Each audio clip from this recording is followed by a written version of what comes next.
I say today that Israel cannot behave as it does as an apartheid state and face no consequences. After the 26th of January's ICJ interim ruling, there was no doubt whatsoever that that was the obligation pending on all states. And this has not been acted upon. So I didn't formulate, of course, we know who's the main political and also economic supporter of Israel. So, of course, the eye and the mind immediately goes to the United States, but there are other states. And I intend to look further into this, so probably my next report will be on this topic, on the issue of responsibility. I'm happy I did what I did, saying, I'm sorry, this is not anti-Semitism, and I face the consequences, and I'm still alive. I say, it's under our watch. But if it's so much under our watch, why other responsible actors do not intervene? So I will, as I said, I will investigate this, and unless there are no other urgent priorities. I was wondering if you could say something about the countries that are providing weapons and other support to Israel.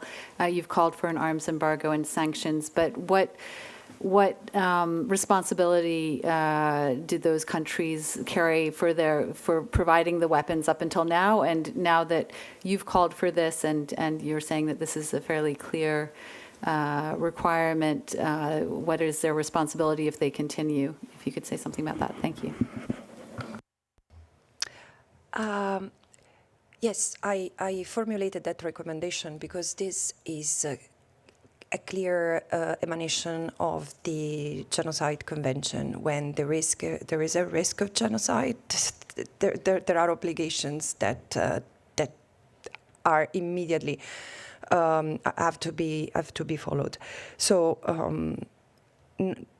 there are different things, but suspending arms transfer, suspending weapons transfer is necessary in order to reduce the level of hostilities and violence against civilians. After the 26th of January's ICJ interim ruling, there was no doubt whatsoever that that was the obligation pending on all states. And this has not been acted upon. So I didn't formulate, of course, we know who's the main political and also economic supporter of Israel. So, of course, the eye and the mind immediately goes to the United States, but there are other states. And I intend to look further into this, so probably my next report will be on this topic, on the issue of responsibility. I just wanted to follow up. I'm sorry. I just wanted to check. Would you say that they could be considered complicit in the genocide that you've seen? This is not something that I can conclude right now, but the risk is there. And there are already legal proceedings that have been started in the United States, for example, by the Center for Constitutional Rights. So, but I'm not in a position to conclude that as well. I would like to ask if you think that your conclusions should accelerate the verdict of International Court of Justice regarding genocide in Gaza. Some say that it could take years for them to make a decision, but do you think it could be faster? Thank you.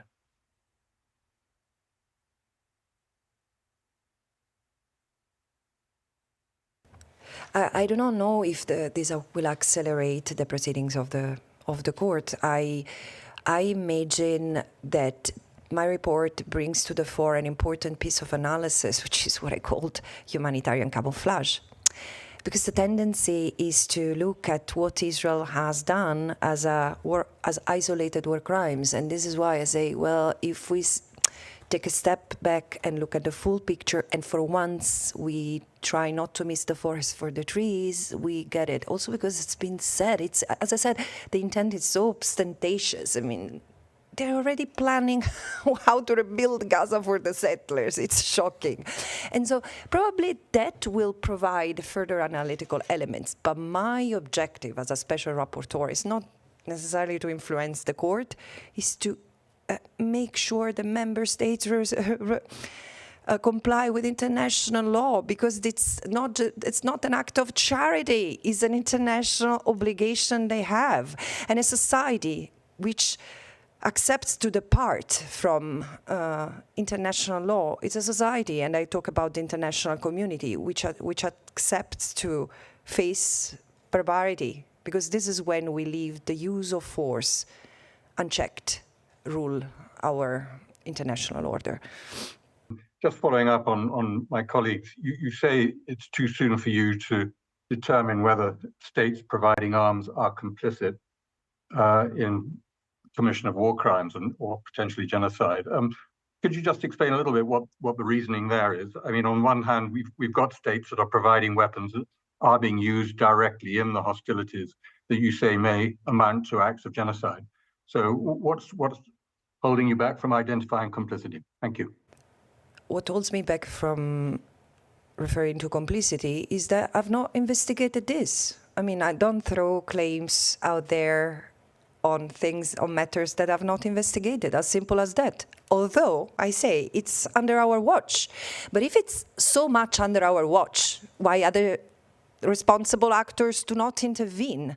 So I will, as I said, I will investigate this, and unless there are no other urgent priorities. And I apologize to the journalist before, because he asked me another piece of question, and I hope you won't mind me answering in English. But no, I've not looked at whether genocide, the crime of genocide, extends to the West Bank and East Jerusalem. But again, the problem is that here there is genocide is committed against a group in whole or in part, and here the attack is against the Palestinian as a people, where they are still a fracture of the international orders that hits the people as such, so not the people of Gaza, the Palestinian people in Gaza. I must apologize, but I didn't. I'm sorry. I'm also extremely sick today, and it's a bit painful to be here. So I apologize, but I will ask you to repeat the first part of the question, because I missed it. Yeah, sure. It was the reference in your report to the deployment of an international protective presence. What did you have in mind, and have you had any discussion with people? What's the thinking around that? Thank you. Yes, of course. Those who have followed my work since I became a special rapporteur know that I've been recommending the establishment of a protective presence for a long time now. And I will tell you what I mean, but let me tell you before that anyone I've engaged with, states and UN alike, roll their eyes when I say that. To say, Israel will never accept it. And at what point will we be able to draw a line and say, enough, you cannot decide everything without consequences? Because clearly, it doesn't work. Condemning Israel and saying that Israel doesn't respect international law is not enough. So what I mean by protective presence, it's an international presence, meaning people who are neither Israelis nor Palestinians, who are outside of the, let's say, the conflict dynamic, although for me the word conflict is not necessarily accurate to describe what happens. But if we need a force that interposes itself between the Palestinians and the not Israeli citizens, because there are so many, not enough, but so many Israelis who are engaged with the Palestinians in the occupied Palestinian territory, in the West Bank, in East Jerusalem, with shepherds and trying to. They are a protective presence. They go. So this is the thing that should be done, making sure that pending the withdrawal of Israel's military presence in the occupied Palestinian territory, there is a shelter between the Palestinians and the Israeli settlers, armed settlers, and the army, so that because their physical integrity now is more at risk than ever, and so this could take. I mean, I was not necessarily thinking of blue helmets, but it could also be the passive presence, as passive presence, as it was called in the 90s, that UNRWA refugee affairs officers used to engage with. So just people who go there and make sure that there is no harm done, because now the violence has escalated to a point that is really unacceptable. Yesterday at the council, very few Western delegations took the floor, and I just wondering if you have received any reaction from your report, especially those countries who support Israel militarily, and if that is the case, what is their reaction?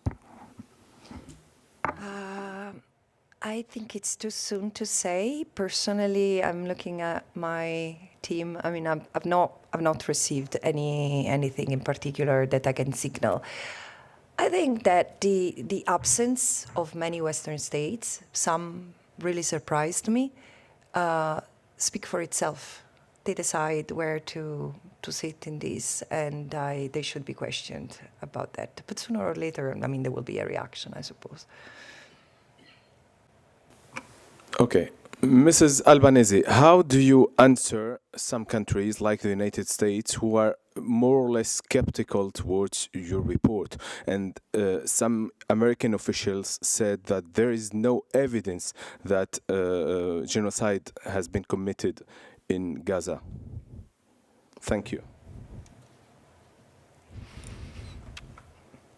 Let's agree that we disagree.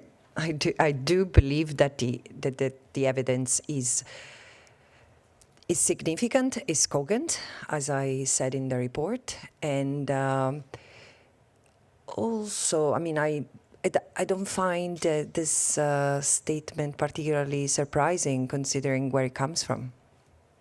So it's like, I mean, no, let me not make reference to metaphors today, because I'm not in a great shape. So, but frankly, they are not an impartial voice in this respect. So, you are being criticized and vilified so much, including for your outspokenness and your media presence. Does being so outspoken not make it more difficult for you to fulfill your mandate? Have you ever considered being less vocal, or is it conceivable that the criticism might force you to consider stepping down? Thank you. No way. It will never happen, I can tell you. I mean, it's making me sick a little bit, I can say, but it's not the criticism. Frankly, it doesn't change my work. Does it? Do you see any effect on it, frankly, media people in the room? No, because on the contrary, can I use a non-UN term word? No, better not. No, it just infuriates me. It pisses me off. Of course it does, but it creates even more pressure not to step back, because human rights work is first and foremost amplifying the voice of people who are not heard. And the Palestinians are not unique in this sense. This is the fate of the non-West, but non-Western people. So I find so insulting to dismiss what the Palestinians are going through, as many, including your colleagues in the West, are doing. Now it starts to change. It took the life of 30,000 people for some media, for some journalists to realize what's happening and to stop asking, do you condemn Hamas? Of course one condemns Hamas. How not to condemn Hamas? But at the same time, nothing justifies what Israel is doing. So, yeah, I need to say that, and I will continue to say that. And I might decide at some point to step out, simply because I also have a private life that I would like to enjoy, but it won't be because they vilify or they mistreat me in the public discourse. Ms. Albanese, I wanted to just refer back to you the response from the Israeli diplomatic mission here in Geneva in their statement on Monday after the release of your report. They said that you were behind a, quote, campaign of delegitimizing the very creation and existence of the state of Israel. and they said that they accused you of excusing and legitimizing the attacks of October 7th and dismissing their anti-Semitic nature, among other things. But I just wanted to know if you could respond to those allegations, please. Thank you.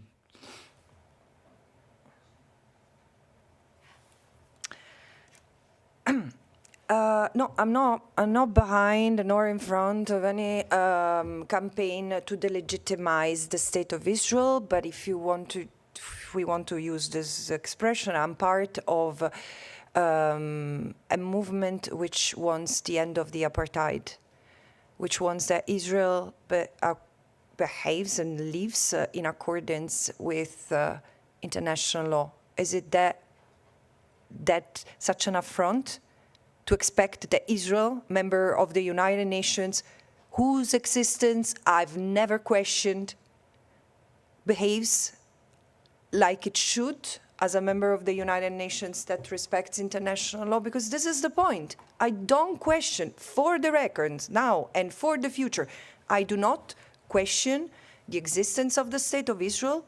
I say today that Israel cannot behave as it does as an apartheid state and face no consequences.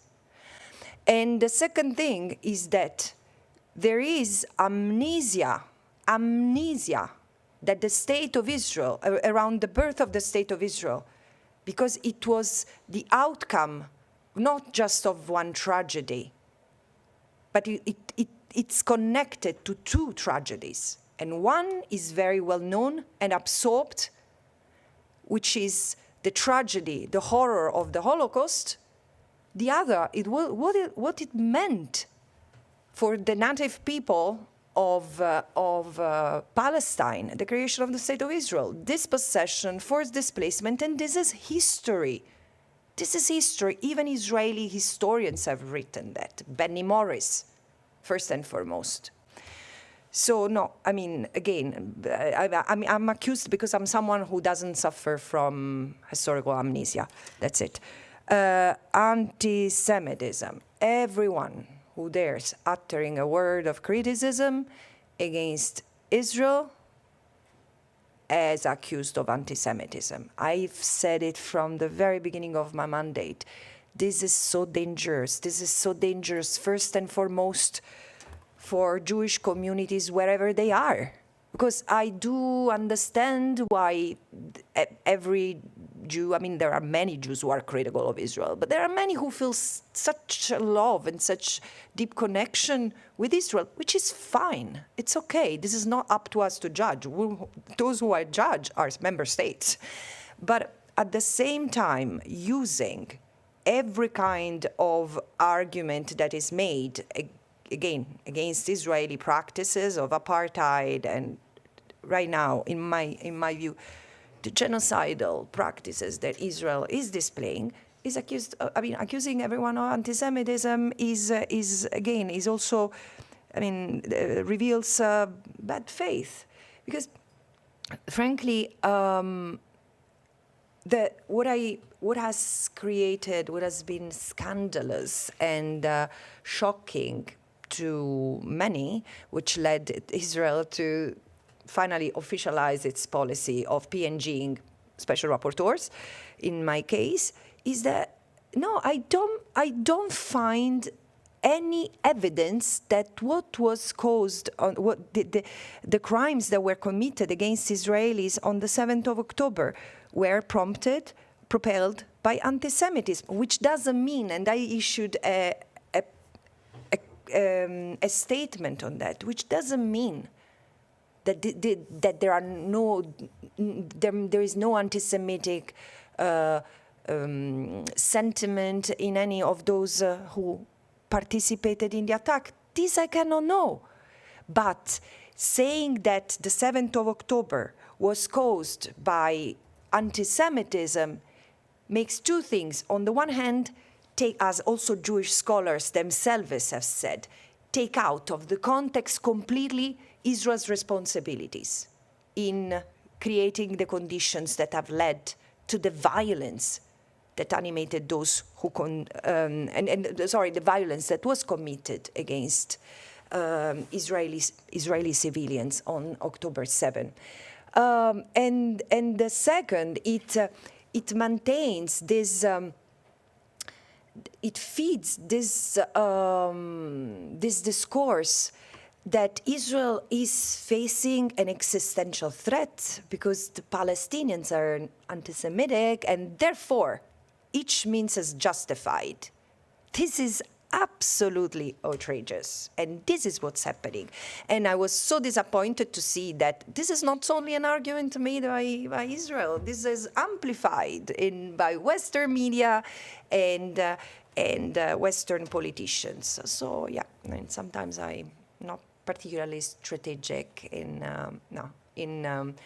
how I pick my fights, but I'm happy. I'm happy I did what I did, saying, I'm sorry, this is not anti-Semitism, and I face the consequences, and I'm still alive.